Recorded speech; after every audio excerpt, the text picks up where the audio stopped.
Bonjour à tous, Bonjour à tous.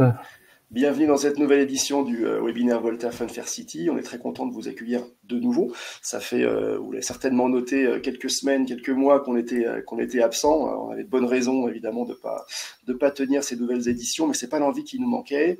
Et on a décidé pour cette reprise de marquer le coup avec un webinaire fort sur un sujet qui intéresse beaucoup, la question des loisirs sportifs. Donc on introduira le propos et nos invités un petit peu plus tard. Mais en tout cas, voilà, on est content de vous retrouver nombreux sur cette édition. Vous aurez le temps de vous exprimer en fin de session avec quelques questions qu'on prendra pour nos invités. On a un plateau exceptionnel aujourd'hui, il faut vraiment le souligner. Je remercie une nouvelle fois nos intervenants d'avoir accepté l'invitation. On reprendra la petite actu des loisirs comme d'habitude au préalable. Mais voilà, tradition oblige avec notre webinaire numéro 21. Maintenant, je laisse la parole à Thierry pour le mot d'accueil, le mot de bienvenue et le contexte. Et oui, effectivement, comme tu dis Vincent, trop souvent, l'urgent passe avant l'important et merci à toi d'avoir réactivé ce webinaire et puis quelque part, après les Jeux Olympiques, quel meilleur sujet que celui qui est le nôtre aujourd'hui, les nouveaux enjeux C'est sûr. des loisirs sportifs. Donc, et puis, on est heureux d'accueillir Damien Jacquard qui présentera à la fois l'Union Sport et Cycle, et puis le plateau des intervenants, qui était un riche plateau. Alors, pour juste introduire le sujet, quelque part, l'évolution des attentes sociétales, qui sont multiples et souvent contradictoires, l'individualisme versus le collectif, la recherche de la performance sans l'apprentissage, Mhm. le zapping, etc. Et tout ça finalement croisé avec une imagination, une créativité et un enthousiasme entrepreneurial, et ben ça a généré une espèce de formidable diversification de l'offre des pratiques sportives peuvent être soit monoactivité, soit dans le multiplex, indoor ou outdoor, urbain ou en pleine nature, public, privé, enfin bref, une typologie de pratiques qui est très riche. Et gageons que ce n'est pas fini, que la gamification de l'expérience et surtout, je dirais, les formidables apports du numérique nous promettent encore de belles innovations et on est ravis en tout cas de partager ces moments avec vous et sans plus attendre, Vincent qui revient avec les informations toutes chaudes puisqu'il était encore hier à l'EIAPA à l'Amsterdam, va Oui. nous faire sa page d'actualité sur les nouveautés dont il a fait la veille. Donc, Absolument, on va du coup passer sur l'actu des loisirs qu'on va essayer de faire bref puisqu'on a beaucoup de choses à se dire sur ce sujet des loisirs sportifs. Donc aujourd'hui effectivement retour du YAPA, j'y étais mardi mercredi avec beaucoup de rencontres et beaucoup de nouveaux concepts dont je vais vous faire une petite synthèse. Ensuite on parlera d'un lieu dédié à l'immersif au cœur de Paris qui a commencé cette semaine sa programmation. On parlera du renouveau du café-concert à travers le monde merveilleux du licensing et de l'IP. On évoquera des nouveaux modèles de multi-activités qui travaillent plutôt sur des questions de multi-enseigne, donc par un opérateur unique pour plusieurs activités, mais chaque opérateur un petit peu spécialisé. On verra un premier exemple qui est en développement. La photo du mois sera consacrée à une aire de jeu ludique et monumentale, vous savez peut-être de laquelle il s'agit.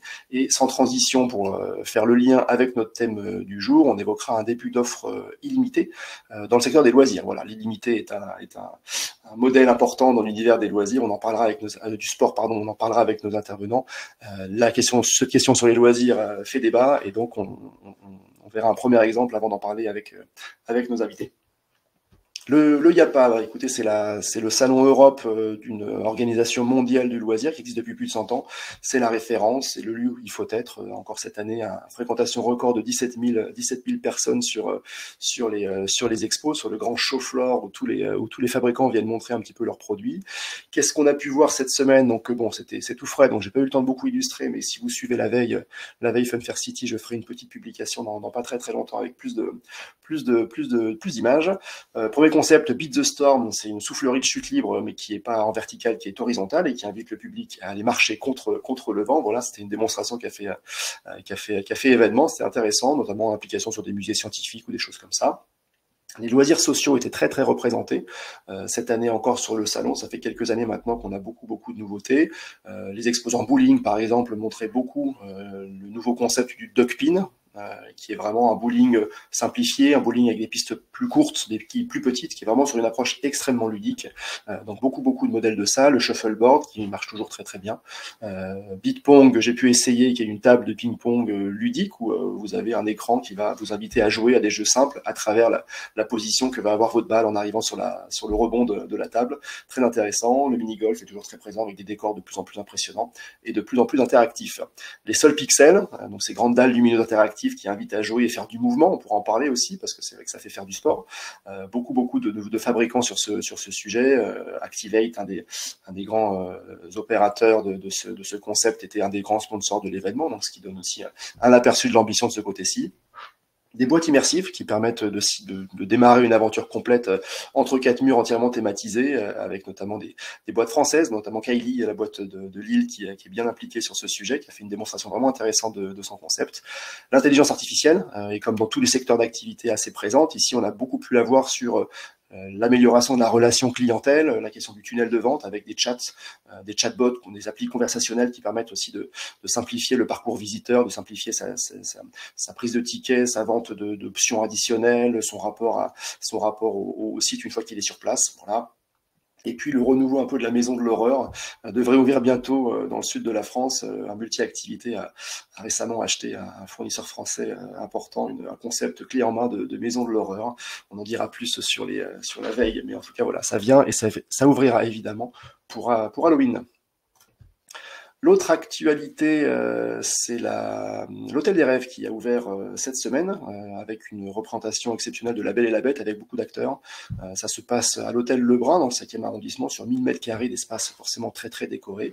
C'est une compagnie intéressante qui fait ça, qui s'appelle Polaris, qui a comme spécificité de faire intervenir une communauté d'acteurs bénévoles, un petit peu sur le modèle du Puy du Fou par exemple, qui va passer une soirée exceptionnelle, costumée, maquillée, à jouer un rôle. Beaucoup de personnes seraient très très demandeuses pour faire ça. Donc on a un joli mix entre le public et les acteurs participants qui viennent s'immerger avec des points de vue différents. Et donc c'est depuis cette semaine à Paris jusqu'au 20 novembre avec La Belle et la Bête. Et ensuite, saison de Noël oblige, on aura l'incroyable histoire du Père Noël.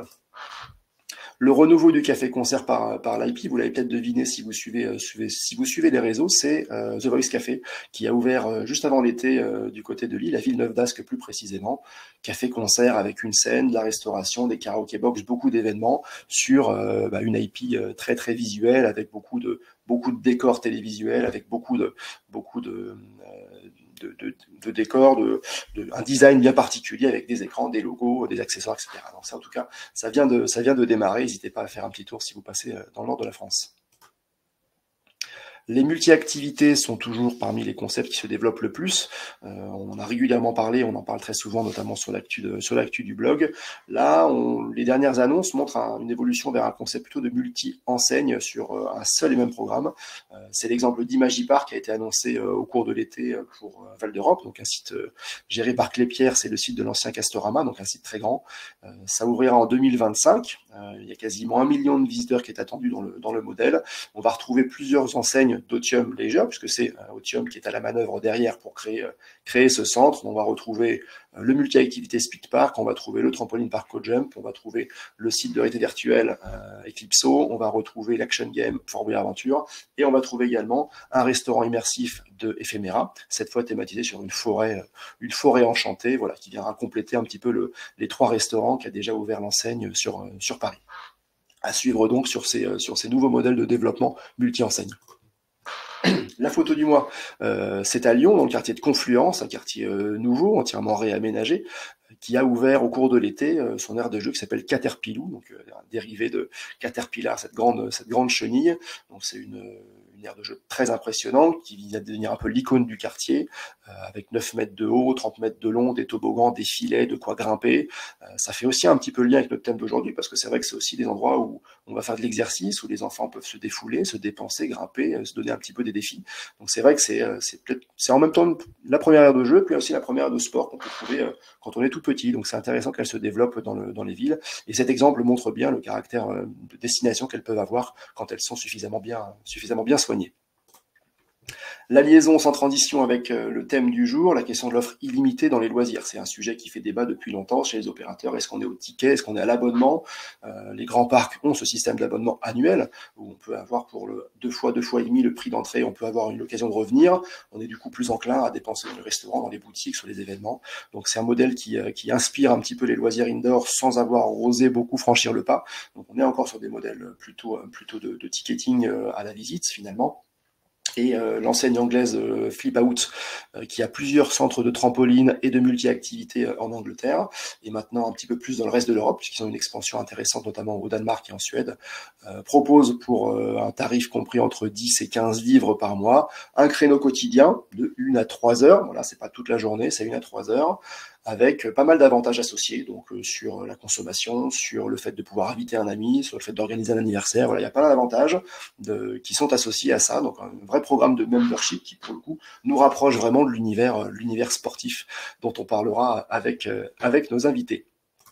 Voilà, c'est tout pour la veille d'aujourd'hui. Je vous mets les quelques liens de nos réseaux dans le chat dès que j'ai fini d'intervenir pour que vous puissiez aller regarder ça en détail et suivre l'actualité pour ne rien rater des prochaines publications. Merci en tout cas d'avoir suivi ça. On passe du coup au thème du jour. Donc je vais inviter Thierry et Damien à me retrouver en ligne pour pouvoir prendre la suite de la présentation. Damien, je vais te laisser la parole. Tu pourras te présenter et introduire du coup les invités que tu as mobilisés pour cette session exceptionnelle. On t'écoute. Remets ton micro du coup. Voilà, super, parfait. Merci Damien. Bienvenue en tout cas sur l'édition. Ravi de t'accueillir. Merci d'avoir accepté. On te laisse la parole sur ce sujet et on vous retrouve après coup pour une petite session table ronde et questions-réponses avec le public. Merci et bonne présentation. Oui, bonjour à toutes et à tous. Merci Vincent, merci Thierry pour votre invitation. Avant d'engager en quelques minutes un rapide contexte, je reprends les éléments qui ont été mentionnés et globalement, quand on parle de loisirs, on parle aujourd'hui de concepts qui sont très divers, mais qui collectivement se développent et font écho à un besoin profond des Français. Finalement de contribuer à leur bien-être au quotidien, un bien-être qui peut être physique, un bien-être qui peut être psychologique, plus orienté forme d'un côté, mais que collectivement, on contribue finalement à ce besoin de la population. Et d'ailleurs, les Français s'y trompent pas parce que dans leur consommation du quotidien et avec les crises respectives, on voit bien que ce soit dans le loisir plus ludique ou dans le loisir des fois plus sportif, finalement, cette crise nous impacte légèrement moins que d'autres secteurs. Moi, ce que je retiens, c'est que globalement, dans les loisirs, encore une fois, ludiques ou sportifs, la plupart du temps, on y bouge et que la porosité entre nos univers est de plus en plus grande. Et globalement, c'est que la réalité, c'est qu'ensemble, nous contribuons à l'activité physique des Français et c'est aussi l'angle sur lequel on prendra la parole collectivement avec trois invités que j'amènerai à réagir, qui sont Joseph Viéville, cofondateur du groupe Players, le Five for Paddle, Grégory de Radigues, qui est administrateur du groupe Keep Cool et aussi président récemment de l'Union Sport et Cycle, et Sami Kamarzana, un des cofondateurs de l'enseigne Arcos. Pour rapidement présenter l'Union Sport et Cycle et juste Vincent te demander de passer sur l'autre présentation, donc Union Sport et Cycle avec un nom un petit peu complexe, souvent méconnu, mais qui est un syndicat patronal, un syndicat qui fédère l'ensemble d'une filière qui est celle du sport, du cycle et des loisirs, uniquement des entreprises constituées à plus de 90% de TPE-PME, qui représentent globalement le fait que le sport en France, ce sont une multiplicité d'intervenants, d'interlocuteurs qui sont présents sur l'ensemble du territoire, avec des commerces, avec des industriels, mais aussi avec de nombreux lieux de pratique sur lesquels on va faire un focus ensemble. Et au sein de l'Union, on en recense plus de 2500. Qui sont ces lieux de pratique? Déjà, comprendre qui vient pratiquer dans nos structures. Donc c'est pour ça que, pour essayer de mieux vous faire comprendre avec des grands chiffres la fréquentation de nos infrastructures, j'ai voulu faire un focus sur 4 grands domaines, avec souvent une méconnaissance de ces enseignes et des personnes qui viennent pratiquer, que ce soit en quantité ou en termes de profil. Les salles de fitness sont souvent les plus reconnues parce qu'elles sont là historiquement, qu'elles se sont fortement développées avec des enseignes nationales qui aujourd'hui sont présentes sur l'ensemble du territoire. Il faut savoir que ces enseignes de fitness attirent aujourd'hui à peu près 6,5 millions de Français.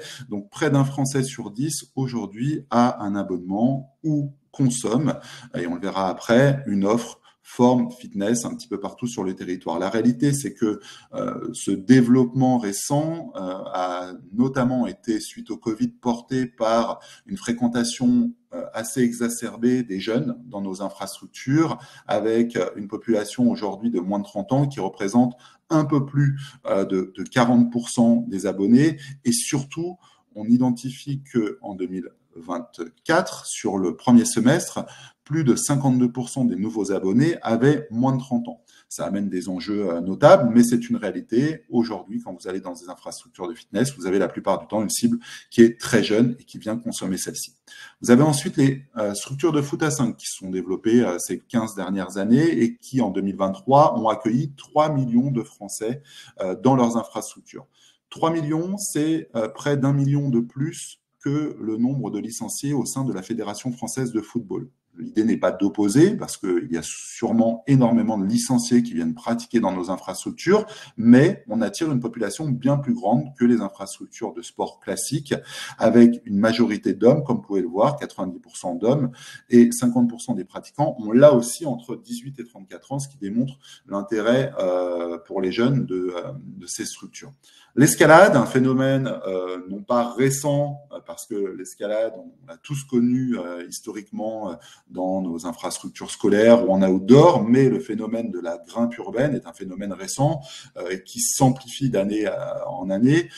2 millions de Français pratiquent l'escalade en France et il est à noter que ce chiffre a doublé en l'espace de 10 ans. On va revenir sur le nombre d'infrastructures, mais surtout que dans ces 2 millions, uniquement 120 000 licenciés sont inscrits au sein de la fédération de référence. Il y en a 2, mais j'en ai noté qu'une, qui est la Fédération française de montagne d'escalade, ce qui démontre le fait que pour pratiquer, ces acteurs, ces Français ne souhaitent pas, ou en tout cas n'ont pas comme ambition première d'être licenciés au sein d'une structure fédérale. Ensuite, le paddle, et là encore plus récemment, un phénomène qui s'amplifie d'année en année. On note qu'on était à peu près à 180 000 joueurs en 2020 et qu'on est à plus de 600 000 aujourd'hui et que près de 40% d'entre eux jouent seulement depuis 1 an. Revenir encore sur d'autres chiffres, on a à peu près 5 000 établissements de forme et fitness et vous verrez sur 7 000 établissements en France, c'est bien le contingent le plus important. Quand on parle forme fitness, on parle de structures qui sont assez diverses finalement, avec des structures avec un plateau et des cours collectifs que vous connaissez tous, avec une top enseigne qui s'appelle Basic Fit, qui est le plus gros acteur du commerce en France, devant les enseignes d'alimentaire ou autres. C'est Basic Fit qui a ouvert le plus de commerce en France en 2023, ce qui démontre la dynamique du secteur, et puis suivi derrière par d'autres acteurs comme l'Orange Bleu, Fitness Park ou Keep Cool. Mais dans ces 5000 infrastructures, il y a aussi 1000 studios environ qui, eux, sont spécifiques et ont un modèle complètement différent avec un univers propre la plupart du temps, dédié au cross-training avec une enseigne qui s'appelle CrossFit, dédié à l'électrostimulation, dédié au yoga, au pilates et bien d'autres activités. Et là aussi, ce sont des infrastructures qu'on méconnaît mais qui attirent un public nombreux. Quand on parle foot à 5, tout à l'heure je vous l'ai dit, on attire 3 millions de Français, mais on attire aussi via notre offre anniversaire près de 450 000 enfants chaque année qui viennent, eux, à 10 avec un enfant qui fête son anniversaire et qui va inviter 9 copains à découvrir cet écosystème, à pousser la porte de cette infrastructure qu'ils n'avaient peut-être pas connue auparavant et qui vont venir partager un moment de loisirs pur. On n'est vraiment à aucun moment sur l'encadrement, on est sur l'animation et ça permet de faire bouger 450 000 enfants qui viennent passer un agréable moment lors notamment des week-ends. On parlait des salles d'escalade. Il faut savoir qu'il y en a à peu près 300 en France, qu'elles augmentent en moyenne ces dernières années d'environ 20 salles par an sur l'ensemble du territoire, auparavant sur les grandes métropoles, aujourd'hui davantage sur les zones les agglomérations plus petites, avec d'autres modèles, mais aussi comprendre que si ce phénomène s'est amplifié, c'est grâce à l'apparition de ce qu'on appelle le bloc, avec Samy qui viendra prendre la parole tout à l'heure chez Arcos. 100% des salles d'escalade ouvertes en 2023 étaient des salles de bloc et non pas des salles de difficulté avec un baudrier, une corde. Donc, il y en a quelques-unes qui ouvrent là récemment, mais en 2023, le phénomène s'est amplifié autour du bloc.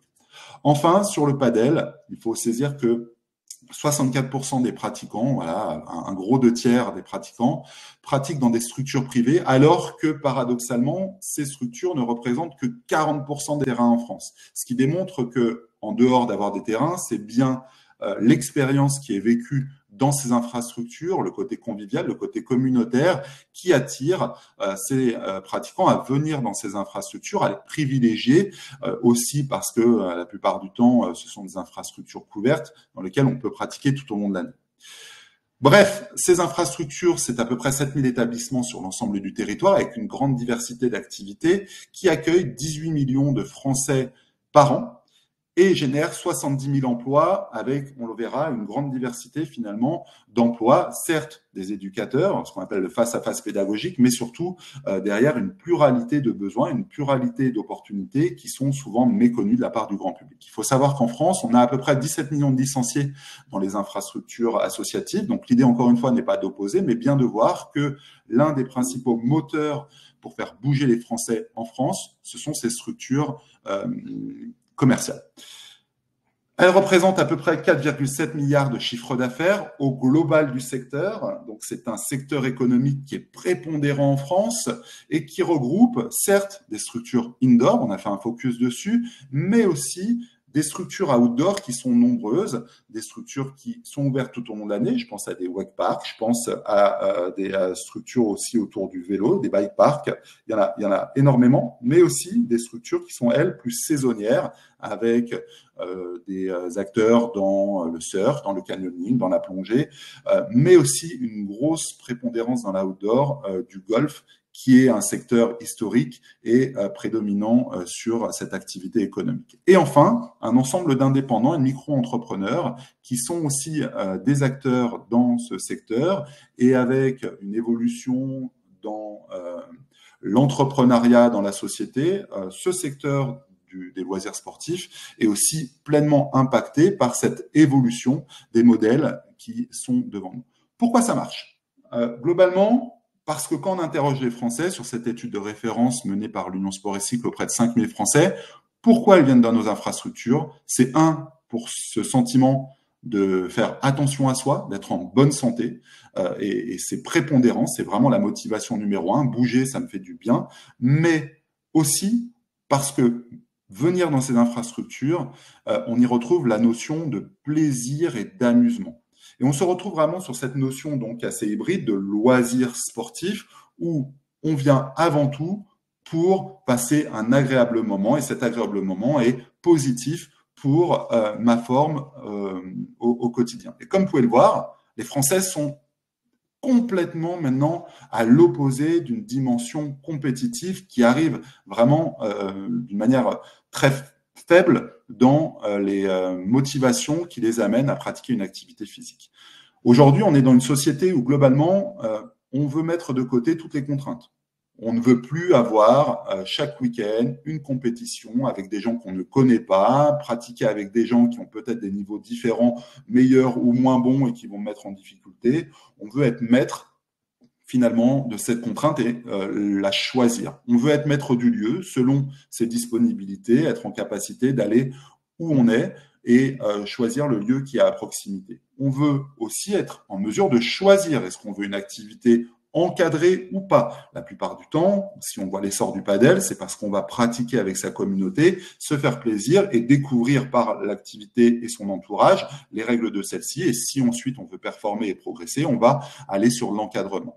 Et enfin, la contrainte de l'apprentissage, c'est ce qu'on disait tout à l'heure, cette volonté de performer, ce n'est pas forcément une volonté d'être accompagné sur toutes ces structures, et c'est ce qui fait aussi l'essor du bloc. Une illustration, quand on fait des études spécifiques dans chacun des domaines, quand on demande aux pratiquants du foot à 5 pourquoi ils viennent, le top 2, c'est prendre du plaisir et partager un bon moment avec ses amis. Donc, c'est retrouver ma communauté et avec eux, passer un bon moment. Quand j'interroge le padel, comme vous pouvez le voir, les mots forts qui remontent, c'est le côté ludique, le côté convivial, facile d'accès et ainsi accessible au plus grand nombre. Et sur l'escalade, on l'a délivré hier, c'est encore une fois la santé, je fais du bien à mon corps. Et à ce titre-là, on peut naturellement se poser la question de est-ce que les structures d'escalade deviennent aujourd'hui des concurrents des salles de fitness avec une approche qui est différente, mais finalement des bienfaits qui sont derrière assez proches. Et ensuite, je recherche l'amusement, la convivialité. Un petit focus sur ce côté communautaire. Quand on demande aux grimpeurs pourquoi ils viennent dans une salle, c'est parce que derrière ce côté ludique et ce côté bien fait, ils ont l'impression de rentrer dans une communauté, d'appartenir à une communauté escalade. Et encore une fois, qu'ils le fassent en autonomie ou avec des potes, ils rentrent finalement dans un univers avec lequel ils partagent des valeurs, avec lesquels ils partagent une volonté de consommer cette activité, mais tout en étant dans un lieu où je vais pouvoir échanger, où je vais pouvoir passer un moment positif. Et finalement, l'expérience qui ressort de ce moment est pour eux globale. Ce n'est pas simplement l'activité, c'est le fait, encore une fois, de venir avec mes potes, de venir avec des gens que je connais et avec lesquels je vais passer cet agréable moment et le partager avec eux. J'en ai terminé là-dessus et je vais donner la parole à Joseph Viéville, qui est un des cofondateurs du Five. Si Joseph peut me rejoindre et monter sur scène, on avait un petit problème technique, mais normalement, ça doit être bon. Joseph, tu dois pouvoir nous rejoindre en montant sur scène et en activant ton micro et ta caméra. Donc, on interviendra autour de 3 dimensions sur cette notion de bouger. Nous, ce qui nous anime au quotidien, c'est faire bouger les Français. C'est être un acteur de la prévention. Permettre aux Français, finalement, parce qu'on sait que dans la société, les gens ne bougent pas assez et que ne pas assez bouger, c'est amener derrière des pathologies, être néfaste finalement pour sa santé. Vous avez quelques chiffres aujourd'hui qui vous reposent le débat. 10% des décès en Europe sont le fait d'une inactivité physique. Et d'un point de vue économique, moins on pratique, plus on développe des pathologies, plus derrière on coûte cher à la société. Donc on a tous intérêt à finalement lutter contre les addictions et mettre en mouvement le plus grand nombre. Joseph, je me permets de te donner la parole. Merci pour ta disponibilité. Je sais que tu es dans un lieu qui est un petit peu compliqué pour s'exprimer, mais on va le faire ensemble. Je voulais avoir ton regard sur ces enjeux et, comme on disait, le rôle de nos enseignes vis-à-vis de cet enjeu qui est de faire bouger le plus grand nombre de Français, lutter contre la sédentarité. Et toi, comment tu prends à bras-le-corps ce sujet avec les concepts qui sont les vôtres et comment tu vois ce rôle de nos infrastructures dans les territoires? Allô, vous m'entendez? Bien. Ok, super. Je suis désolé si n'hésite pas à me le dire s'il y a trop de bruit. Je sortirai, Damien, parce qu'il y a un peu de bruit de fond. Ouais, non, je voulais juste expliquer que, en effet, si on parle de mission, notre rôle à nous est depuis plus de 15 ans de proposer une pratique sportive sans contrainte au plus grand nombre. Sans contrainte, c'est-à-dire sans contrainte d'abonnement, d'engagement, de licence, en fait, sous un aspect hyper ludique. Alors, le sport, alors on fait du sport, on propose du foot et du padel, mais le trait d'union entre ces deux activités, c'est vraiment le jeu, le fait c'est les formes les plus ludiques du sport plus traditionnel, de sport majeur que sont au départ le foot et puis le padel est un peu le dérivé du tennis, mais beaucoup plus ludique, beaucoup plus accessible, avec beaucoup moins de contraintes techniques. Donc en fait, on ouvre un peu le spectre du sport et de la pratique sportive à un nombre un peu plus large que celui du sportif régulier du quotidien. On ne mesure pas exactement l'impact depuis 16 ans de ce qu'on a du nombre de personnes, du nombre de Français qu'on a réussi à remettre au sport, mais c'est un public qui est quand même hyper visible chez nous. Sans faire son profil type, on parle d'un gars qui a 35-40 ans et qui a laissé un peu tomber le sport depuis 10-15 ans et qui prend plaisir à revenir toutes les semaines jouer au foot chez nous et qui progressivement se remet à côté à courir, à aller dans une salle de sport, à découvrir l'escalade après. Voilà. Donc, l'amorçage par le jeu, par le sport ludique, c'est ce qu'on a, je pense, apporté, l'amorçage de la pratique sportive, ou le réamorçage de la pratique sportive par la pratique ludique, c'est ce qu'on a apporté, et l'engagement qu'on a pris avec les différentes instances depuis 10-15 ans, c'est ça, c'est de faire de la France un pays plus sportif, et ça passe par proposer des solutions sans contrainte, attractives, sympas, ludiques, conviviales. Voilà ce qu'on apporte. On parlait d'évolution. Il me semble que le paddle qui se joue à 4, pour favoriser l'accessibilité et éviter de trouver à chaque fois de pratiquants au quotidien, vous commencez à mettre en place même un paddle qui se joue à 2 avec des espaces plus restreints, mais on retrouve aussi le plaisir et ça amène comme ça, on réduit les contraintes et on essaye comme ça de trouver des solutions sur ces petits problèmes. C'est un premier passage. Oui, disons qu'on est à l'écoute de ce que souhaite le pratiquant et si parfois 4 est une contrainte, on peut proposer du single panel où on joue à 2 et potentiellement certains qui ont un peu plus de mal à se réunir à 4 trouveront leur bonheur à jouer à 2 et la pratique single est aussi ludique que la pratique à 4, donc on la propose même si le padel se joue à 4 majoritairement en effet. Est-ce qu'on peut revenir, parce qu'on est dans un univers un peu loisir au sens large du terme, je sais que ce mot t'irrite de la création de nouveaux modèles, parce que ça fait partie de l'ADN du Five, d'initier des collaborations avec les collectivités, avec tous les acteurs. J'ai l'impression qu'aujourd'hui, c'est quelque chose qui se développe, de travailler main dans la main sur une réflexion sur des projets, que ce soit avec des promoteurs immobiliers, avec des collectivités territoriales, voire même avec d'autres acteurs du loisir, pour essayer de mettre en place le bon concept au bon endroit vis-à-vis et avec le bon modèle. Alors, je vais te répondre très vite, Damien, et parce que j'ai un souci, je crois que ça risque de couper derrière parce que j'ai plus de batterie et je n'ai pas de chargeur. Donc, on va faire très vite.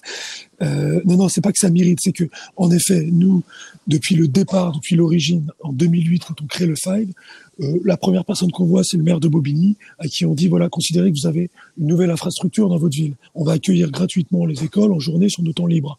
Et on travaille comme ça depuis sur nos 35 salles, à savoir proposer aux collectivités qui en ont besoin des conventions pour accueillir les publics qui n'ont pas forcément le budget pour réserver du sport payant dans une enseigne de loisirs sportifs, donc les écoles, les centres de loisirs, les clubs et les associations. Et évidemment, on essaye de pas trop amocher notre modèle et donc le soir entre 19h et 22h, on essaye de préserver ces créneaux sur du commerçant, mais en réalité, on a plus de 100 conventions avec de l'accueil gratuit dans chacun de nos sites.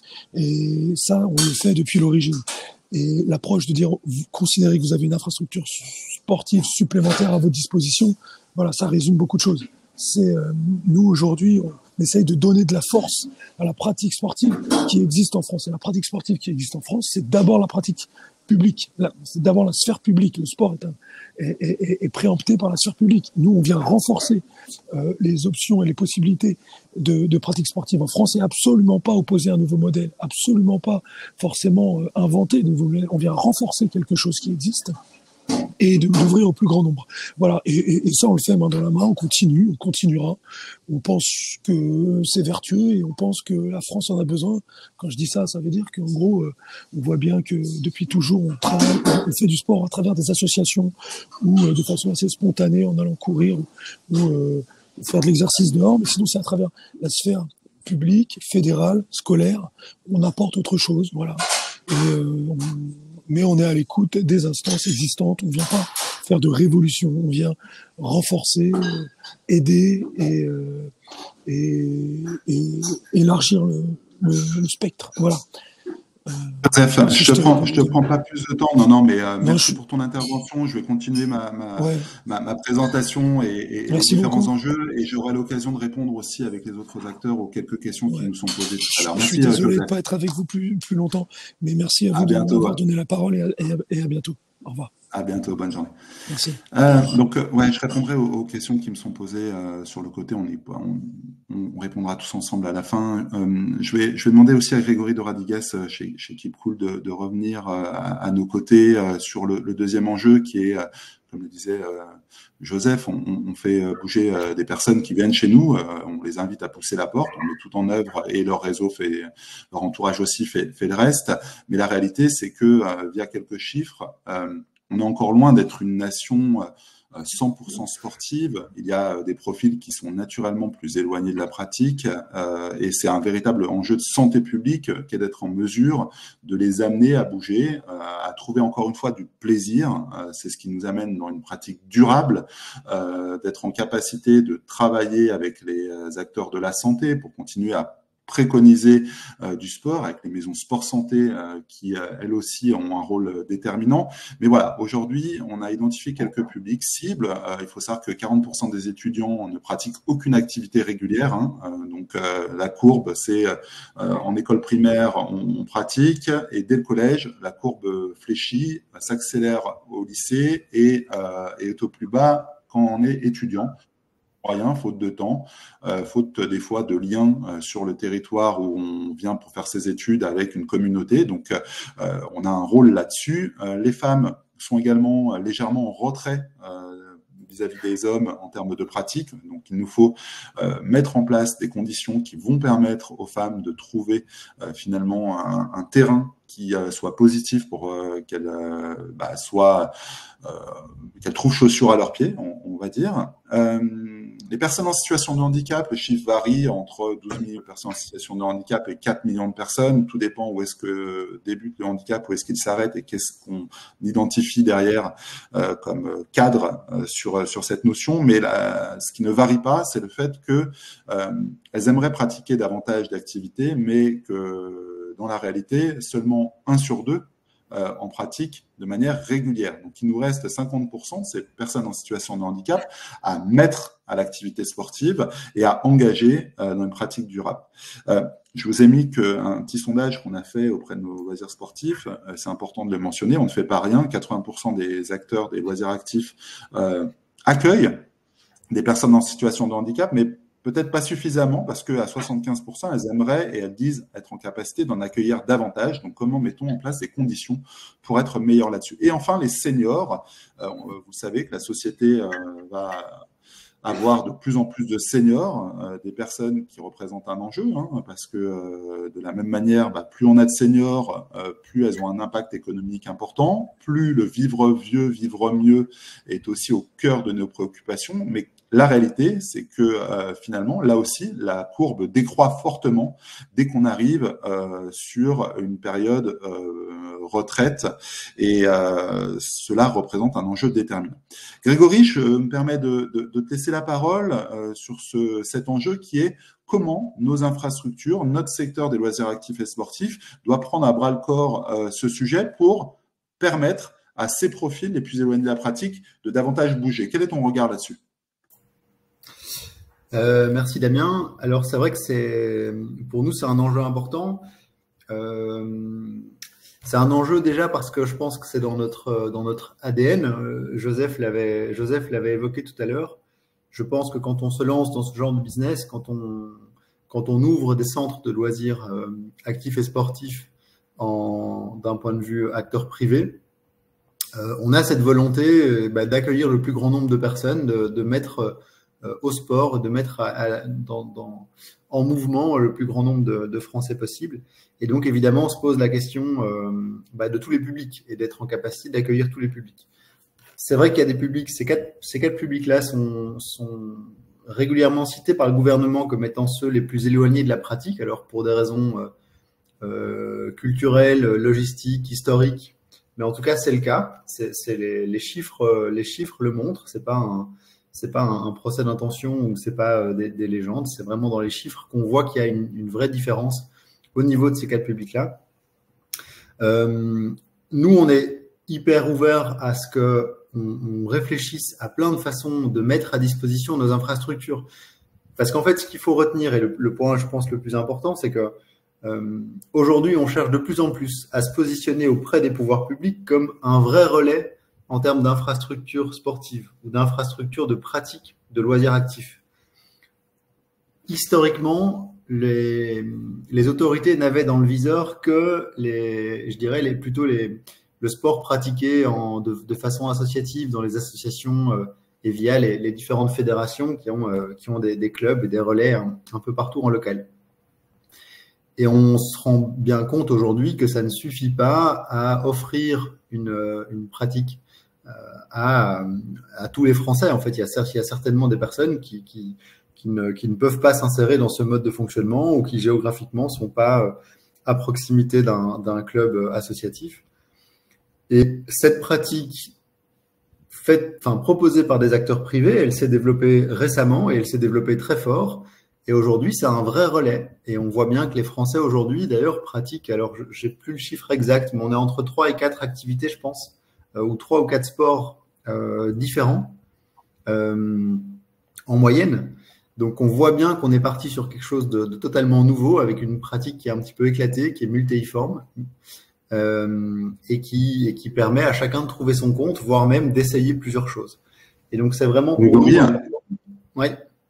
Ouais, j'illustrerai juste le fait que ce n'est pas juste une philosophie par cette slide, ce sont déjà des actions concrètes que les différents réseaux mènent, qui sont des fois un petit peu méconnues, mais l'enseigne à laquelle tu appartiens, qui est le groupe Keep Cool, a un partenariat avec la Fédération française handisport. Donc, on rentre dans le concret, je te laisserai peut-être en parler. Dans les foot à 5, on développe le foot en marchant pour toucher des profils un peu plus seniors. Le cécifoot également, qui a été mis en avant à l'occasion des Jeux Olympiques.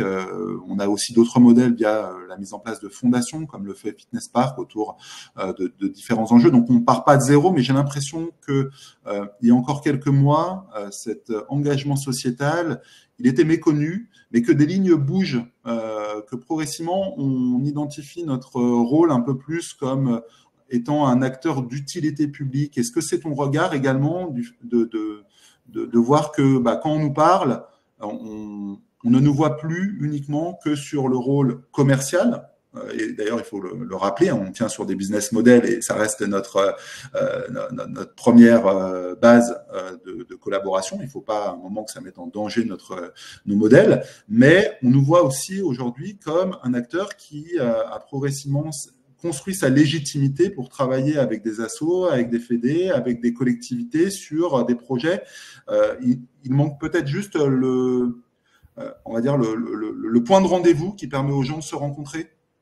Maintenant. Alors, tout à fait, tu as raison Damien, c'est des choses dont on est en fait assez fiers, mais qui effectivement sont pas forcément très fort mises en avant, enfin peut-être pas de façon peut-être de façon différente en fonction des enseignes, mais en tout cas c'est pas un axe de communication en tant que tel, mais par contre c'est vraiment un axe de travail pour le coup en interne.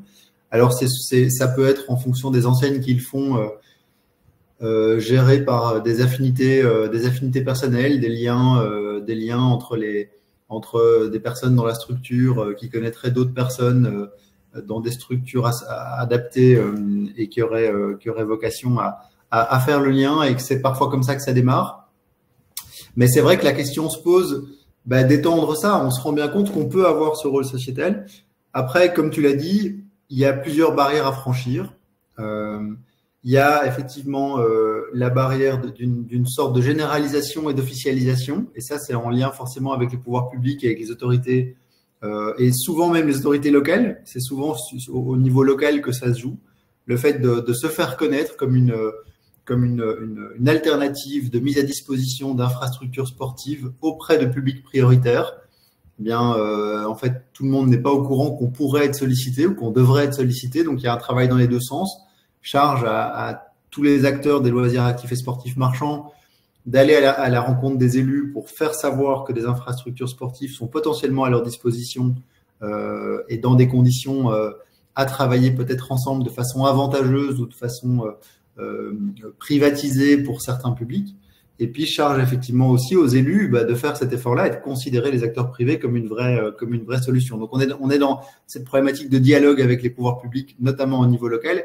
Et puis, tu l'as évoqué, il y a évidemment, et ça, on va pas se mentir, parce que à un moment, en tant qu'acteur privé, on ne peut pas tenir compte des subventions, ou en tout cas, on ne peut pas, justement, on ne fonctionne pas avec un régime subventionné. On a un modèle économique, donc on a des charges qu'il faut payer, donc on a un chiffre d'affaires qu'il faut rentrer pour être capable d'assumer ces charges. Et donc, se pose aussi la question, effectivement, du modèle économique. Comme je le disais, on n'est pour le moment pas subventionné, mais est-ce qu'il faut l'être un petit peu? Et dans quelle proportion pour pouvoir justement mener à bien ce genre de mission? Et quel est le juste équilibre à trouver? On reste fondamentalement les acteurs privés, mais je pense qu'il y a peut-être un gagnant-gagnant à trouver avec peut-être effectivement des subventions qui seraient les bienvenues pour un secteur qui a pris quand même un peu cher pendant 2 ans de Covid et certains sont encore en train de s'en remettre. Enfin, en tout cas, nous, de notre côté, on est encore en train de rembourser les PGE et les prêts BPI. On est encore en train de les rembourser jusqu'à 2025, 2026, 2027 pour certains. Donc on est les effets du Covid sont pas encore disparus de notre côté pour le secteur. Il faut pas l'oublier ça. Et donc on est sur un secteur qui est fragile. Donc voilà, il y a peut-être quelque chose de gagnant-gagnant à aller faire pour ces publics prioritaires en trouvant des accords qui font que nous, on met à disposition nos salles, peut-être sur des créneaux où elles sont moins utilisées, et en échange, peut-être qu'on est soutenu par les pouvoirs publics, justement dans cette mise à disposition pour les publics prioritaires. Ça ferait sens à un moment si on développe des actions un petit peu plus profondes qui sont d'utilité publique et qu'on prend la place où on travaille avec les associations, parce qu'il faut savoir qu'en France, on manque cruellement d'infrastructures sportives, voire d'infrastructures modernes. Toutes les réflexions peuvent être engagées pour qu'on puisse être bon là-dessus. Je vais laisser Samy nous rejoindre sur un dernier point où on va essayer d'être synthétique pour laisser un maximum de place à l'échange. Je me retire sur non, tu peux rester avec nous, Grégory. Comme ça, il y aura des questions qui pourront être posées. Sur un point qui est l'emploi, on a parlé d'à peu près 70 000 collaborateurs au sein de nos infrastructures, un secteur qui se développe fortement, donc qui a besoin aussi, derrière l'ouverture, par exemple, de ces 20 salles d'escalade, d'aller chercher de l'emploi. Mais il me semble, Samy, que globalement, on manque de reconnaissance sur la diversité de nos emplois. Il nous faut aller séduire. Est-ce que vous m'entendez déjà? Très bien, je t'entends très bien. Est-ce que vous m'entendez? Ouais, ok, super. Voilà. Et voilà, donc séduire, donc ça c'est un enjeu notable, mais aussi avoir ton regard sur cet univers qui peut-être, à la différence d'un sport un peu traditionnel, amène des perspectives qui sont importantes et qui permettent à n'importe qui rentre dans une infrastructure comme la nôtre de potentiellement construire aussi un parcours, une carrière et le faire monter en compétences. Est-ce que tu peux nous apporter ton regard sur ces enjeux qui sont les nôtres autour de l'emploi dans les loisirs actifs et sportifs? Ok. Bonjour à tous. Alors après, c'est vrai que moi j'aimais bien la notion de loisirs sportifs marchands, parce qu'en fait justement le fait d'être des marchands fait qu'on va avoir des emplois en rapport avec ça, plus que des emplois en rapport avec le monde sportif pur et dur. Mais donc du coup, pour parler d'emploi, faut regarder ça sous 2 angles, à la fois quantité et qualité. Donc déjà, une salle de sport qui ouvre, quelle que soit sa vocation, son métier, c'est un nombre défini d'emplois qui se crée immédiatement. C'est-à-dire qu'on ne crée pas de virtuel, on fait du dur, du solide, donc il faut des gens pour exploiter les lieux. Je vais parler purement escalade parce que c'est les métriques que je maîtrise le mieux. Nous, quand on ouvre une salle d'escalade, c'est minimum 15 emplois à créer immédiatement à l'ouverture du site. Et dès l'instant où on passe en ramp-up assez fort, on va tout de suite atteindre entre 20 et parfois jusqu'à 40 emplois selon selon le site et son niveau de succès. Et combien d'emplois sur en tant qu'éducateur sportif à peu près, justement, une salle d'escale? Alors, éducateur sportif, nous, c'est moins notre sujet. Nous, on va parler d'emploi technique pour être plus généraliste et faire rapport, et avoir justement un rapport avec ça. Les emplois techniques, c'est-à-dire ceux liés au métier sportif lui-même, vont représenter une petite trentaine de % de ces emplois-là. En escalade, ça va être des ouvreurs, ça va être des moniteurs, et éventuellement quelques animateurs qui vont plus avoir un rapport avec le BAFA que réellement un diplôme d'éducateur sportif. Donc, ça va varier. 70% issus sur d'autres univers, et d'ailleurs 70% rien à voir. Loisirs, vu qu'on parle de loisirs au sens large du terme à l'occasion de ce webinaire, aussi des passerelles qui peuvent se créer avec d'autres typologies de loisirs et des compétences qui sont menées dans d'autres secteurs du loisir qui pourraient être transférables d'un côté ou de l'autre avec notre secteur. Oui, en fait, exploiter un ERP, c'est exploiter un ERP. C'est-à-dire, c'est s'assurer de son bon fonctionnement de l'ouverture à la fermeture avec des objectifs clairs et définis sur des volumes de satisfaction client, de chiffre d'affaires, d'animation. Et donc, il y a à la fois les emplois créés from scratch, donc ça veut dire apprendre à quelqu'un à recevoir un client, à lui vendre une prestation, un carnet, un billet, un abonnement. Le directeur, ça va être une histoire de gestion de ressources humaines, faire des plannings, faire les entretiens individuels, s'assurer que tout se passe bien. Donc ça, on le retrouve dans n'importe quel type de commerce. Et d'ailleurs, le terme commerce a été utilisé au tout début, quand on disait que Basic Fit avait été le plus gros acteur du commerce en termes d'ouverture en 2023. Donc exploiter un commerce, c'est exploiter un commerce. Après, effectivement, c'est plus ou moins sympa de vendre du sport ou de vendre un autre produit. Après, qu'un directeur chez nous peut tout à fait devenir à l'issue de directeur au sein d'un Five, d'un Urban ou même d'un Keepcool. Ça, c'est pas un sujet. En fait, ce qu'on lui aura appris en matière de gestion de RP est transposable partout.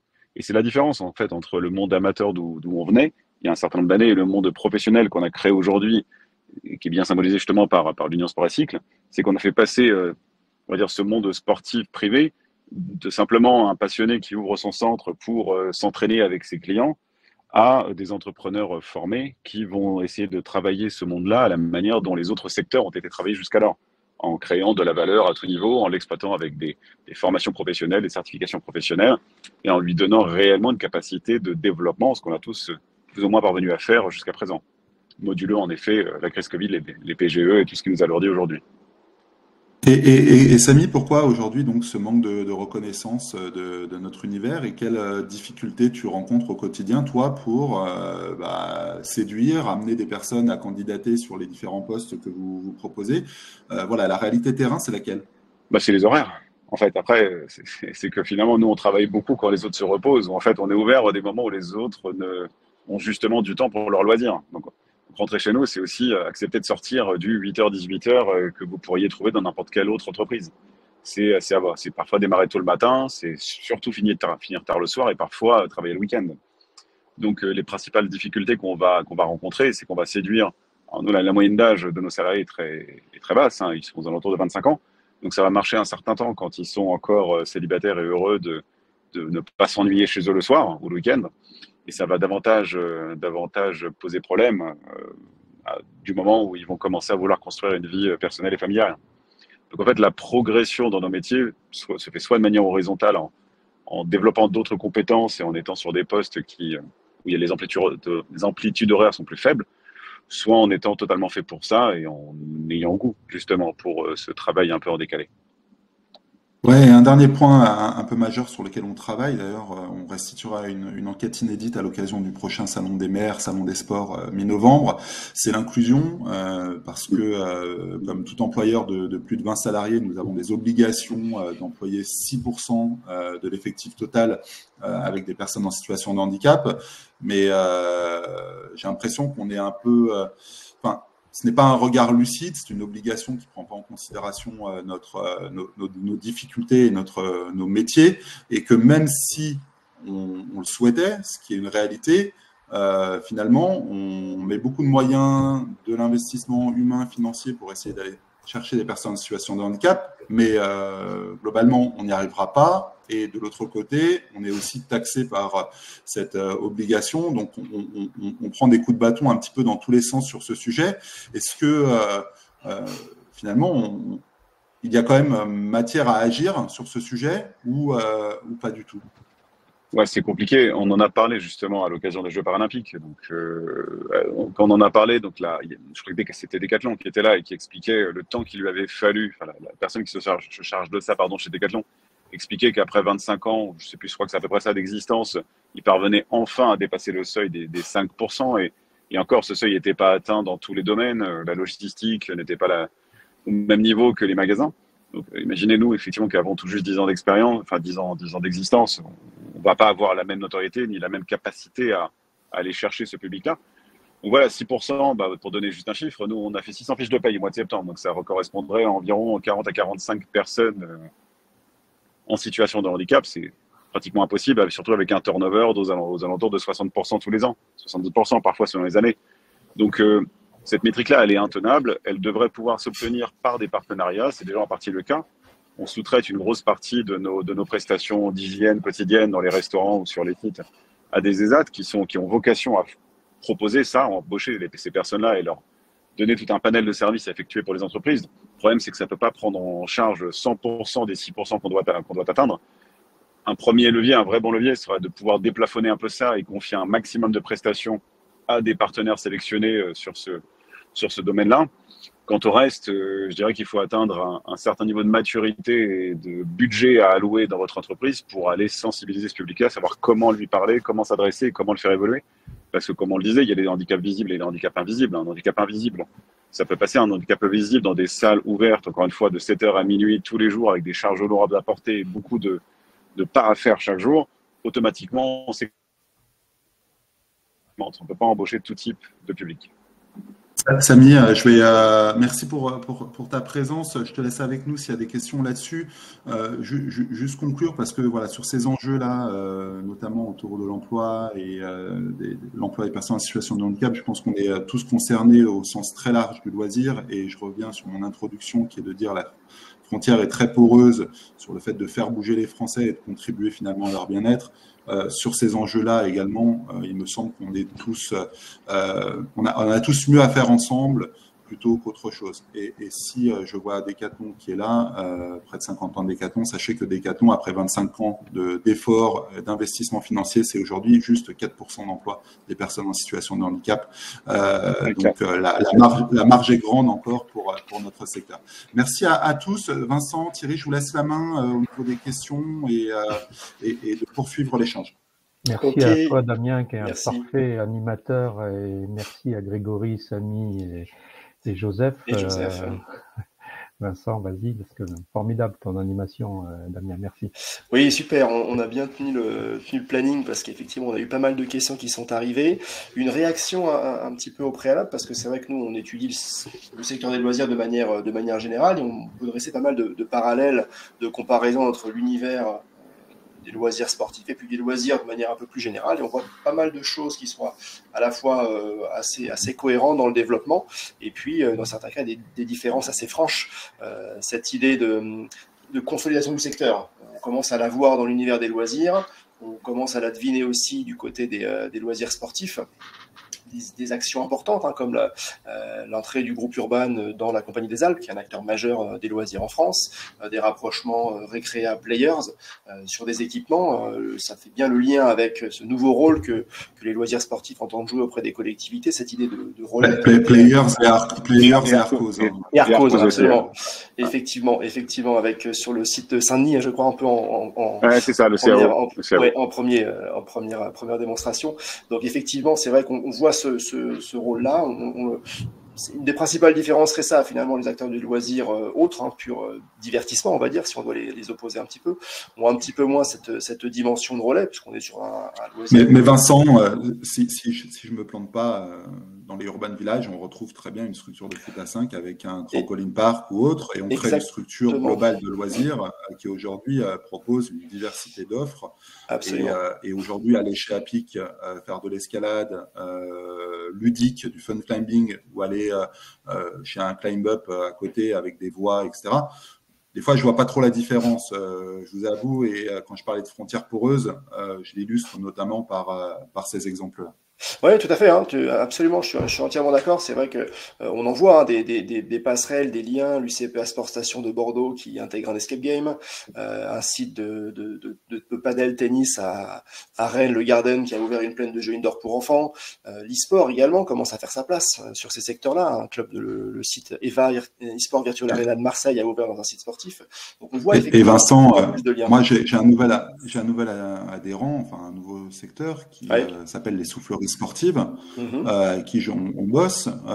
Et quand je vais à Porte de la Villette, chez iShy, juste au-dessus, j'ai un escape game et globalement, les deux sont complémentaires autour d'une expérience pour les Français.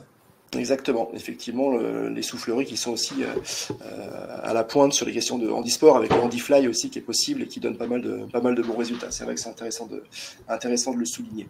Il y a eu pas mal de questions sur le fort développement qui peut se confronter à un niveau de saturation.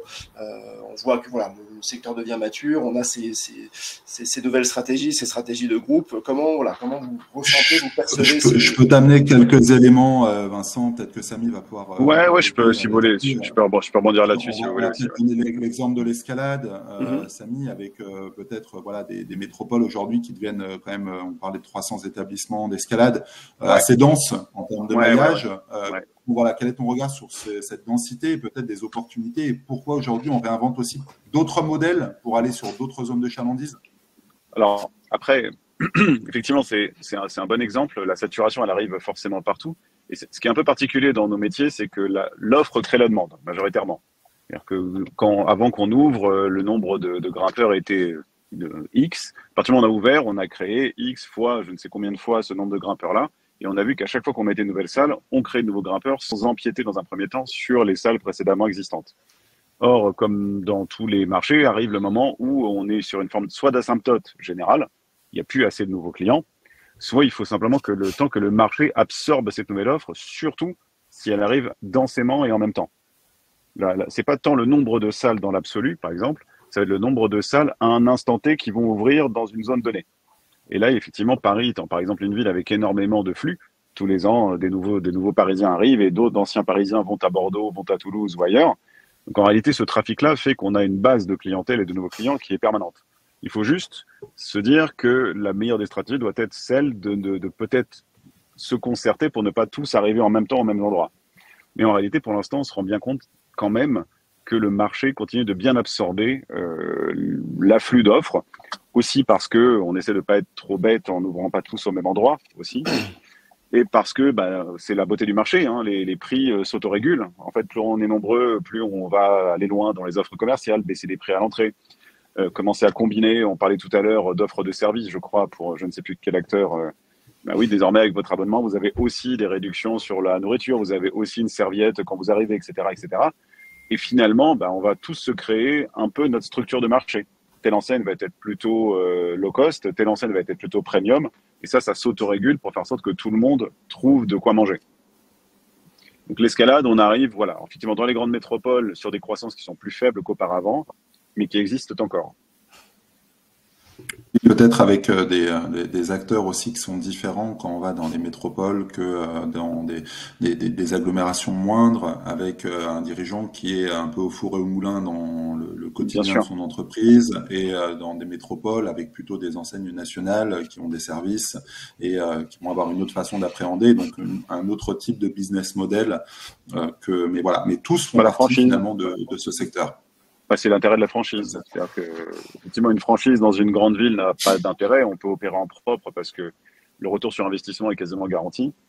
Si l'on décide de s'implanter, en effet, à Tarbes ou dans des zones où on doit aller chercher toutes les communautés de communes, parfois à 50 km pour vivre, c'est pas opérable avec une structure dirigeante entièrement salariée. Il faut automatiquement un entrepreneur qui a envie. Peut-être, Vincent... C'est peut-être là aussi qu'on trouve le partenariat évoqué tout à l'heure, possiblement avec les collectivités publiques qui ont parfois des facilités pour investir dans des infrastructures, mais qui sont moins outillées pour les gérer. Je pense que la question qui se pose, c'est est-ce que le marché de la délégation de services publics ou la passation de marché avec les collectivités est pour vous une voie d'avenir? Alors juste quand on parle de lien avec les collectivités, aujourd'hui il n'existe pas un seul modèle, hein. Il existe différents modèles qui peuvent être mis en œuvre. Historiquement, on entend DSP, mais on peut aussi avoir des bails amphithéotiques, on peut avoir d'autres types de collaborations publiques-privées qui sont mis en place, et c'est aussi tout l'enjeu de trouver la bonne démarche, sans nourrir les débats, etc. Ça revient à deux questions qui étaient posées. Il y en a une plutôt une question et un constat. Il y a un projet qui était en cours dans une grande ville, qui a été stoppé par une association qui, quand elle a su que le projet allait être mis en place, a fait une levée de bouclier au niveau de ses politiques pour dire que c'est seulement le sport qui devait s'occuper de tout ça. Sauf que la réalité, c'est qu'ils ne sont pas capables de le faire. Ils ne sont pas capables d'être en capacité de gérer des établissements, d'avoir une démarche avec des métiers qu'ils méconnaissent, qui sera inappropriée. Mais ils voient encore nos infrastructures comme un concurrent. Et en se rencontrant et avec beaucoup de temps passé à la discussion, finalement, cet échange il s'est conclu par une collaboration qui va se matérialiser bientôt et dans lequel chacun trouve son compte, la collectivité, l'association et la structure privée. C'est aussi le cas à Grenoble, dont on parlait, où sur le padel, pourquoi vous avez du mal à trouver des lieux?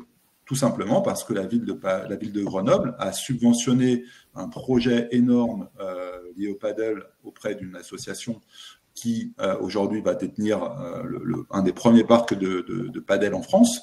Mais la question, c'est est-ce que l'association est capable à un moment, et est-ce que c'est un projet politique, d'en faire un lieu non déficitaire et qui sera finalement, après c'est une démarche politique, hein, mais qui dit déficit dit paiement à un moment par les contributeurs que sont les habitants de ce déficit, et est-ce qu'on l'assume à fond, voilà, donc c'est plein de questions sur lesquelles il faut répondre, mais peut-être, voilà, j'ai donné quelques éléments, mais je ne sais pas quel est ton regard, Samy, Grégory, sur ces enjeux. Et celui qui aurait pu bien en parler, en effet, c'est Joseph. Parce que le modèle de DSP, j'avoue que je le connais pas bien et on en a assez peu, enfin, on en connaît assez peu. En revanche, les modèles un peu entre les deux, un peu à cheval entre ces deux modèles-là, c'est ce qu'expliquait tout à l'heure Joseph à travers le Five, et il l'a fait encore récemment à Montreuil, à travers un beau partenariat sur un concept de foot à 5, en réservant vraiment, comme il le dit depuis le début, des créneaux spécifiques gratuits pour la ville, en échange de facilités sur le montant, les charges mensuelles relatives au bail, à la durée de détention du bail. Donc je connais pas le contenu en effet de leur offre, mais elle est très très très tournée vers le service public. Et donc ça a permis à cette partie-là de la ville de Montreuil, qui était fort peu servie en structure sportive, d'avoir un centre ouvert quasiment comme nous, je crois, 7h minuit ou pas loin. Donc recevoir les écoles sur des créneaux où les gamins sont dispo et encore en forme, à savoir le matin par exemple. Et en réservant en revanche plutôt les soirées aux adultes et aux habitants de la ville de Montreuil, à travers aussi un tarif très très réduit, je crois, pour les Montreuillois. Donc, ouais, je pense que c'est plutôt des modèles, à partir du moment où les mairies sont promptes à nous écouter et à trouver des solutions, surtout dans des villes fort mal servies en structure sportive. L'avantage de notre métier et d'être des acteurs privés, c'est qu'on s'adapte à tout, en fait, on s'en fiche, puisque c'est nous qui fixons les seules règles, et les seules règles, c'est la viabilité financière de l'entreprise. Donc, tu voulais intervenir ? Je rajouterais que derrière ça, il y a effectivement la question de la pérennité. On le voit bien aujourd'hui, en fait, sur les infrastructures publiques. Il y a déjà au quotidien une question de besoins un petit peu récurrents de fonds publics, notamment pour tourner, mais évidemment, c'est encore plus criant au moment d'une potentielle rénovation. Là où un acteur privé va directement l'intégrer dans son modèle économique et dans son business plan, va directement prévoir un amortissement de ses investissements sur une période qui correspond à la période, je dirais, de déchéance ou d'échéance partielle de ces infrastructures, et va en fait ensuite réemprunter pour repartir sur un nouvel amortissement pour une rénovation de ces infrastructures. En fait, nous, on intègre dans ce modèle économique, mais j'en reviens à ce que je disais, ce que j'ai dit plusieurs fois lors d'interventions avec des intervenants au niveau des fédérations. En fait, on n'a pas vocation à se mettre en concurrence. Je pense qu'on n'a pas les mêmes rôles, on n'a pas les mêmes missions. Et en fait, je pense qu'il ne faut pas chercher à se mettre inutilement en concurrence. C'est vrai que, par exemple, une association va pouvoir mener des vrais combats au niveau dans le parcours scolaire, va pouvoir, je dirais, se mettre faciliter notamment auprès des jeunes la pratique du sport en activité extrascolaire. Enfin, c'est une autre dynamique et en fait, elle est hyper complémentaire. Et c'est sans doute des personnes qui ont pratiqué du sport dans des milieux associatifs quand ils étaient jeunes, par exemple quand ils étaient enfants le mercredi ou le samedi ou le dimanche, en fait, qui ont été acculturés au sport et qui ensuite deviendront des clients, je dirais, proactifs des loisirs actifs et sportifs marchands. Et en fait, quand nous on s'estime, par exemple, aujourd'hui, je le dis souvent et ça choque, je pense qu'on est plus en concurrence, nous, avec un cinéma qu'avec, pour finir, le club de foot de quartier associatif. En fait, nous, on cherche à capter par notre activité les dépenses de loisirs des Français. Un Français, il va chercher à s'occuper, à se vider la tête, à se changer les idées le mardi soir, le mercredi soir ou le jeudi midi avec ses collègues. Et on va chercher, nous, à lui proposer une offre de loisirs qui soit sportive, qui soit active. Divertissement sportif, un petit peu, quoi, finalement. Divertissement sportif. Et en fait, et ça, je pense que quelqu'un, dans son arbitrage budgétaire, à mon sens, c'est pas est-ce que j'inscris mes enfants au club de foot ou est-ce que je prends un abonnement pour moi dans une salle de fitness ou est-ce que je vais faire des séances d'escalade en salle ou de bloc. C'est plutôt est-ce que je vais au resto ou est-ce que je vais au cinéma ou est-ce que je vais à la salle de fitness. Et donc en fait, et je pense vraiment qu'on est là-dedans. Et en fait, je pense qu'une fois que les pouvoirs publics comprendront ça et une fois que les fédérations comprendront ça aussi, on aura d'autres dialogues avec eux. En termes d'usage, de façon de faire et de vivre ses loisirs, c'est vrai, on a beaucoup ça, ce choix-là de comment on est sur des créneaux d'1 heure, 1 heure et demie, à choisir effectivement souvent type de loisirs. Des fois, on peut faire les deux, dans les salles Arcos, on peut bruncher, on peut consommer quelque chose. Donc c'est vrai qu'on crée aussi des lieux de vie sportifs où on a envie effectivement d'aller. Donc on est vraiment sur quelque chose de proche. Concrètement, quand on est dans une zone d'activité et qu'on est avec ses collègues, en fait, qu'est-ce qu'on fait entre midi et 2? Soit on va acheter de la fast fashion, soit on se fait un bon gueuleton, soit en fait on va faire du sport. Je caricature un petit peu évidemment parce que on peut aussi aller regarder en cachette un film sur son téléphone portable dans les toilettes, mais en fait on est quand même effectivement sur une offre qui vient en concurrence, pas du tout avec le milieu associatif, mais on est sur de la dépense, de particuliers. Et on est du coup sur des arbitrages budgétaires qui se font, selon moi, avec d'autres choix que celui d'aller faire autre part du sport. Au contraire, je pense vraiment qu'au contraire, un gars qui va aller faire du fitness ou du foot à 5 le midi, il sera peut-être d'autant plus motivé que d'aller s'inscrire au club de volley ou de basketball ou de football de son quartier parce qu'il se sentira bien dans sa tête, il se sentira bien dans son corps et en fait, il aura envie de faire plus de sport. On peut se dire que le dénominateur, que le juge arbitre de toutes ces alternatives que tu évoques, c'est l'ambiance, c'est l'expérience qui quelque part est le premier vecteur du bouche à oreille et du succès durable des activités. Vincent, peut-être que tu voulais... Oui, le temps passe, un très vaste sujet, on a abordé beaucoup de choses, on a pas mal de questions qui pour le coup sont assez pointues, assez techniques sur des prix de loyer, des chalandises. On va peut-être pas rentrer dans le détail maintenant, je vais peut-être vous renvoyer vers nos interlocuteurs ou vers nous si besoin, parce qu'on y passerait pas mal de temps. Peut-être juste une dernière question qui m'intéressait, est-ce que vous avez un regard sur ce qui se passe à l'étranger et comment le marché français de ces sports loisirs se positionne par rapport à ce qui peut se passer ailleurs? C'est quelque chose que vous regardez, vous? Juste, Vincent, peut-être laisser Samy, parce que Samy est déjà à l'étranger. C'est vrai? En 2 secondes, et après je vais devoir vous laisser. Oui, on regarde beaucoup l'étranger, tous, je pense. Le fitness, quelques acteurs sont déjà très implantés aussi à l'étranger. Nous, on a fait nos premiers pas, effectivement, en Belgique et en Espagne. Vous m'entendez? Oui, tout à fait. Vous m'entendez? Vous m'entendez? Ah voilà, là on a un petit souci, effectivement.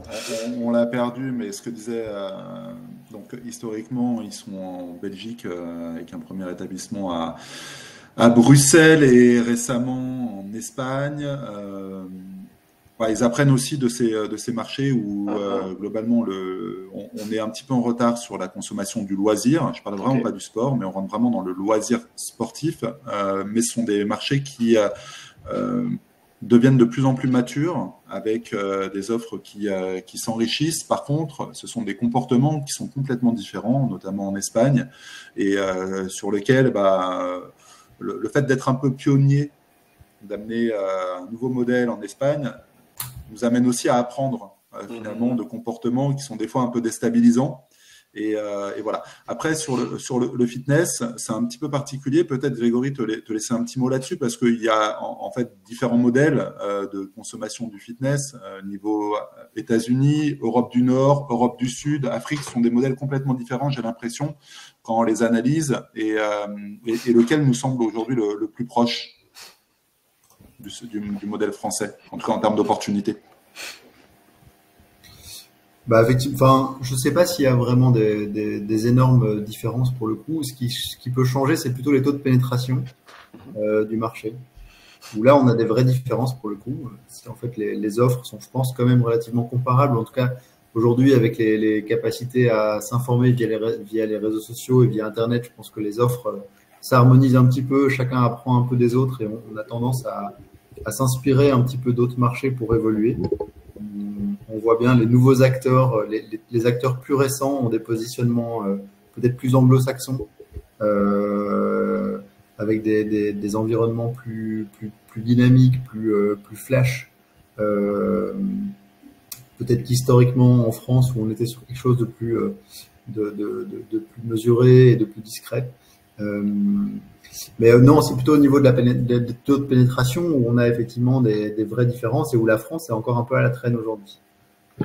Et clairement, on est en dessous des 10% en termes de pratique, alors qu'il y a pas mal de pays, notamment dans le Nord, qui ont dépassé les 10%. Donc voilà, on a clairement encore de la marge, mais c'est aussi culturel. Ça revient à la notion d'héritage des JO et de nation sportive voulue par le gouvernement. Il y a effectivement quelque chose à aller chercher là-dedans. Après, pour le coup, pour le vide de l'intérieur, on a on a quand même l'impression d'un petit effet d'annonce, puisque on n'a pas l'impression que les trucs se mettent en place de façon extraordinaire. On n'a pas l'impression d'être contacté de toutes parts pour réfléchir ensemble à comment favoriser la pratique sportive des Français. Voilà, c'est quand même nous qui allons au contact encore aujourd'hui, hein. Donc c'est bon. Donc il y a quand même un petit peu d'affichage. Mais il y a quand même des efforts, le passeport, le renouvellement des infrastructures, les réinvestissements pour le renouvellement des infrastructures sportives. Donc ça se fait, mais ça se fait vraiment petit à petit. Mais c'est surtout culturel, je pense. C'est surtout culturel. On le voit bien aussi dans les taux de pratique pendant la scolarité, hein. Les horaires de pratique sportive pendant la scolarité sont quand même historiquement très faibles, et ça évolue aussi. Une variable d'ajustement, effectivement, dans certains cas. Aux infrastructures, aux déplacements, le fait d'avoir un car ou pas, c'est vrai qu'on le voit au quotidien. Historiquement, dans les pays latins, c'est effectivement un peu plus le truc un peu pour rigoler, quoi. C'est pas la partie la plus sérieuse du planning horaire de la semaine, quoi.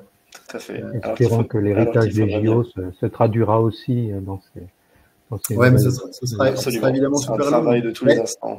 Voilà. Ça se fait certainement pas comme tout ce qui est très culturel et très ancré, c'est évidemment pas sur un claquement de doigts que ça se fait, mais la tendance semble quand même être vers une amélioration de ça. Trop lente évidemment, mais ça sent quand même une tendance qui s'améliore. Très bien. Écoutez, je vous propose de conclure et de nous séparer sur ce sujet. Merci une nouvelle fois à tous nos intervenants, y compris ceux qui ont dû déconnecter pour leur présence. Merci à notre audience. On était 60 au maximum sur cette session. Le replay sera diffusé juste après et par mail également. On annonce tout de suite le prochain webinaire. Le choix n'est pas encore complètement fait, on va le confirmer bientôt, mais ce sera le vendredi 29 novembre, toujours à 11h30. On vise le dernier du mois. On a tenu un peu plus longtemps que prévu, mais ça valait le coup puisqu'on avait quand même beaucoup de sujets. C'est un sujet très vaste, de vrais rapprochements de thématiques entre le sport, loisir, sport. C'est vrai qu'on voit qu'on a beaucoup de passerelles. Ce sera intéressant d'en discuter certainement à l'occasion d'une autre édition. Donc je vous souhaite à tous une très bonne fin de journée, très bonne fin de semaine, bon week-end. Merci une nouvelle fois à nos intervenants. À très bientôt. Et avec plaisir. Au revoir. Merci à tous. Au revoir. Au revoir. Au revoir.